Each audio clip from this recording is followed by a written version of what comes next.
Hi, in the previous video we understood how to create a prototype where we can search and find content. So in this one we are going to see the opposite, how to search for something but at the end we don't find what we wanted, and then we need to show, display an empty message to provide feedback, and then the user can try to fix to do another type of entry. So just one thing to start, I don't know if you know, but there are a lot of shortcuts in all softwares, and when we want to run a preview of the prototype, we can select the start of the flow, and then we press and hold shift and hit backspace. So there we go, we can see the preview of this prototype.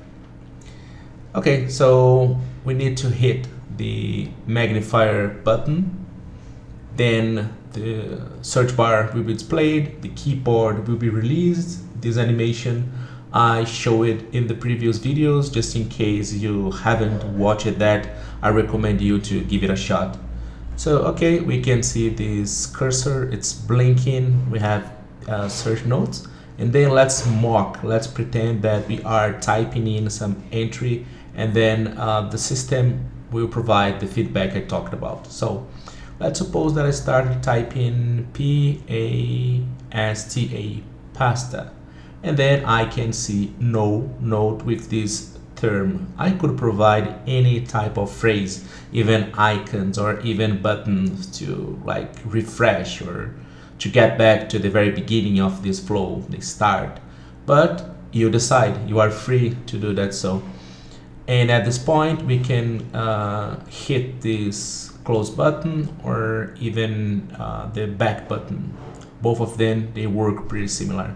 So this is not a rocket science, it's pretty similar to all the things that we did previously. And let's break down the triggers. We are here for this. So first screen, first trigger, the magnifier,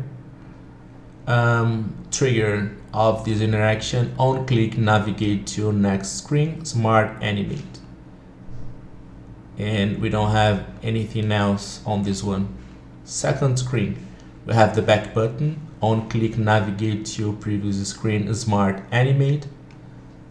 And then to keep going, the user needs to hit, to click, to tap these search nodes, or even the keyboard, like both of them I work it the same way. On click navigate to next screen, smart animate.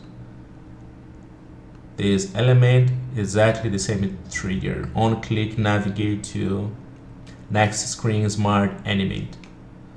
So here we have the back button. It doesn't take the user to the previous screen but the first one.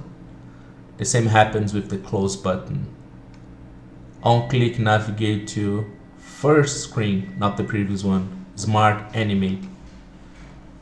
And here we replaced these search nodes. It's grayish and the cursor is placed on the left hand and now on the right hand in this screen. Then the feedback message is here, as well as the keyboard. The keyboard was released in the previous screen. You know how to do that.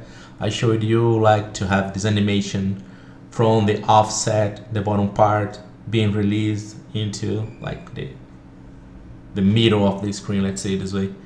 So the last trigger, it is on click navigate to next screen, smart animate. Either search bar or keyboard, you can do that exactly like this.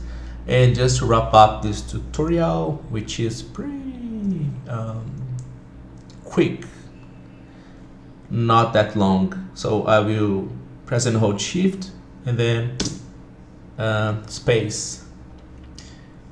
And finally, we're gonna run this prototype one more time just to wrap up this lesson. Hit here, start typing, then see there is no entry, finish, close, and step back to the very beginning of this user flow. Okay, that's all for now. I hope you like it, and I'm gonna see you in the next one. Peace.